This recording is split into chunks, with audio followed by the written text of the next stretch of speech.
कर्जमाफीच्या प्रश्नावरून अजित पवार भडकले। शेतकऱ्यांचं दुःख आम्हालाही कळतं, सगळ्याचं सोंग आणता येतं, पैशाचं सोंग करता येत नाही, अजितदादांचा संताप।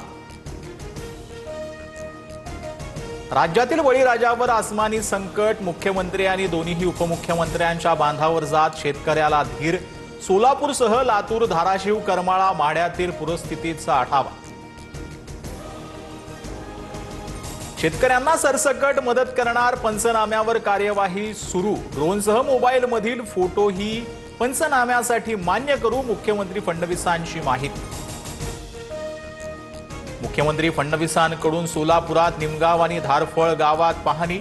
शेतकऱ्यांना दिवाळीपूर्वीच तातडीची मदत करणार, आवश्यक तिथं निकष शिथिल करणार, फडणवीसांची घोषणा। पूरस्थितीवरून राज ठाकरे आणि आदित्य ठाकरेंचं मुख्यमंत्र्यांना पत्र, कुठल्याही निकषाची चौकट न ठेवता सरसकट ओला दुष्काळ जाहीर करा, एकरी 30,000 रुपयांची मदत द्या, फडणवीसांकडे मागणी। शेतकऱ्यांचं साठवणुकीतील धान्यही अतिवृष्टीच्या पाण्यात भिजलं, उपकार केल्याप्रमाणे 7,000 नको तर हेक्टरी 50,000ची मदत करा, रोहित पवारांची सरकारकडे मागणी। उद्धव ठाकरे उद्या मराठवाड्यातील पूरग्रस्त भागाच्या पाहणी दौऱ्यावर। धाराशिव, बीड, जालन्यासह छत्रपती संभाजीनगरमधील नुकसानीची ठाकरे पाहणी करणार।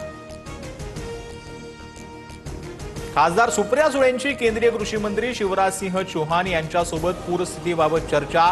महाराष्ट्राला मोठ्या पॅकेजची गरज, केंद्रानं मदत करावी, सुळेंची मागणी।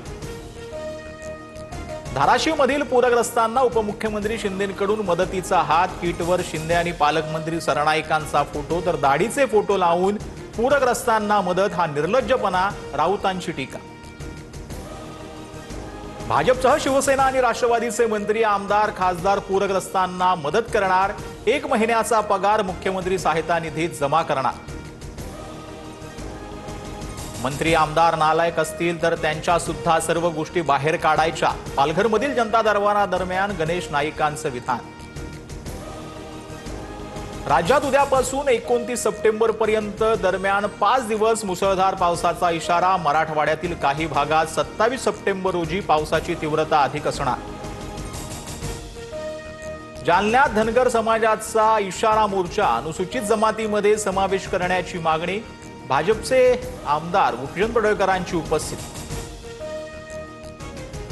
आरक्षणाच्या मुद्द्यावर आदिवासी समाजाच्या लोकप्रतिनिधींची चर्चा। हैदराबाद गॅजेटनुसार बंजारा समाजाची आदिवासी कोठ्यातून आरक्षणाची मागणी। आदिवासी समाजही प्रत्येक तालुक्यात आंदोलन करणार, बैठकीत एकमतानं निर्णय।